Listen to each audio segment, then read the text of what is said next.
Hello everyone, সবাইকে জানাই happy Holi. সবাই আশা করি খুব ভালো করে রং খেলেছো অথবা খেলছো। তো আজকে সকালটা শুরু হয়েছিল এইভাবেই, অল্প হোক বা বেশি হোক এই দিনে একটু রং না খেললে ভালো লাগে বলো? তাই একদম অল্পই আমরা সামান্য আবির খেলেছি, বাট যেটুকু খেলেছি সবটা তোমাদের সাথে শেয়ার করেছি। পুরো ভিডিও দেখতে থাকো কী করেছি না করেছি। আশা করি ভিডিওটা দেখতে খুব ভালো লাগবে। বহুদিন পর একটা লং ভিডিও পোস্ট করতে চলেছি, অনেক দিন ভিডিও পোস্ট করা হয় না। তো যাই একটা ভিডিও করে দাঁড়া নে হাই কর।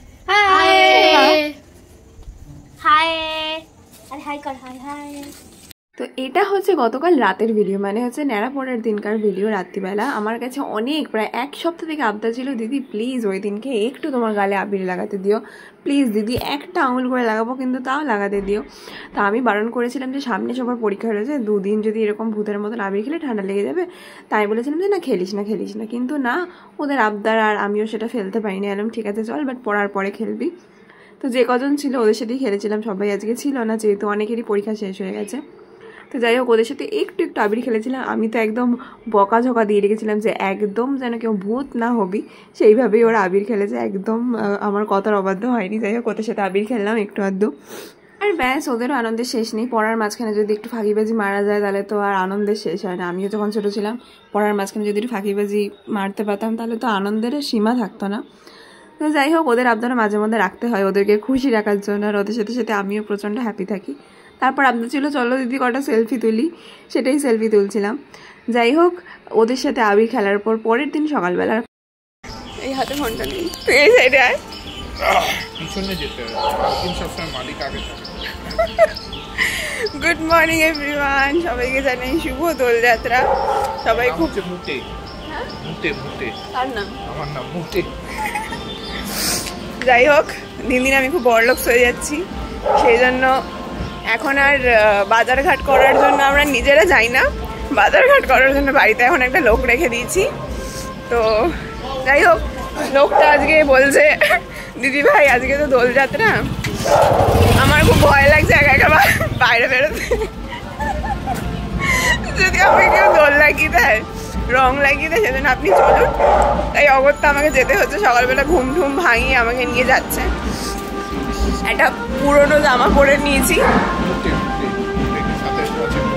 আচ্ছা আপনি কি আজকে বাজার করতে একা একা কেন যাচ্ছেন না? হ্যাঁ মা, হ্যাঁ মামনি। আপনি আজকে বাজার করতে কেন যাচ্ছেন না একা? আপনার বাড়ির থেকে আপনার মা বললো যে বাজার করে নিয়ে আসতে।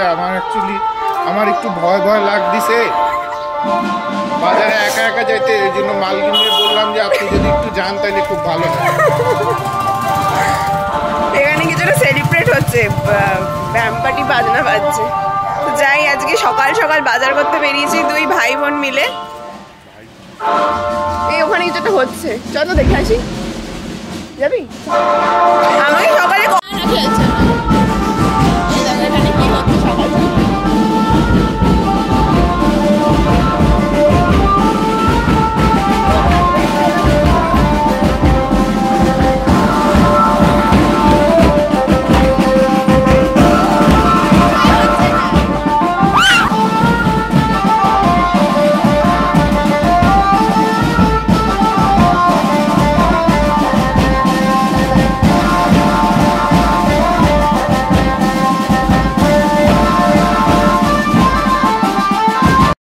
ইনি হচ্ছে আমার সেই স্টুডেন্ট যে আমার থেকে অনেক লম্বা আর আমার থেকে দেখতে অনেক বড় লাগে ওকে। কেউ বলবে না যে আমি ওর টিচার আর ও আমার স্টুডেন্ট।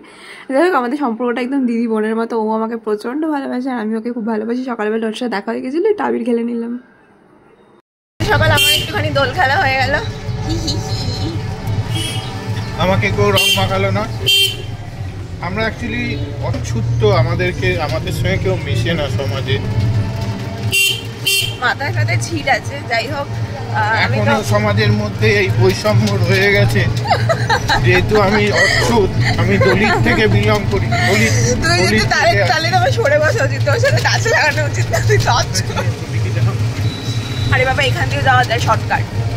আজকে হচ্ছে আমি তো একে নিয়ে বাজারে বেরিয়েছি, এবার বাজারের বউ করতে জানে না, কি যে বাজার করবে ভগবানই জানে, আমাকে এইসব দায়িত্ব নিয়ে বাজার করতে হবে, তাই না? তোর বোন কত ট্যালেন্টেড একবার বলতো। নেই, কবিগুরু গোবিন্দনাথ বলেছেন ট্যালেন্ট আর পেছনের কোড়া চেপে রাখা যায় না। সেটা কোনো না কোনো ভাবে বেরিয়ে আসে।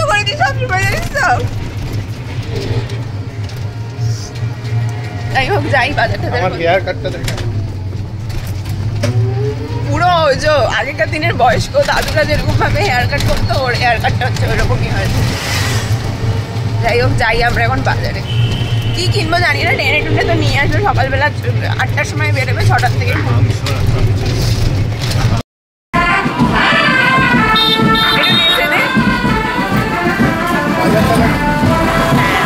যেখানেই যে সেখানেই শুধু এই বাম্পারি বাজনার আওয়াজ। যাই হোক, আমি আর দাদা দেখছি আর নাচছি।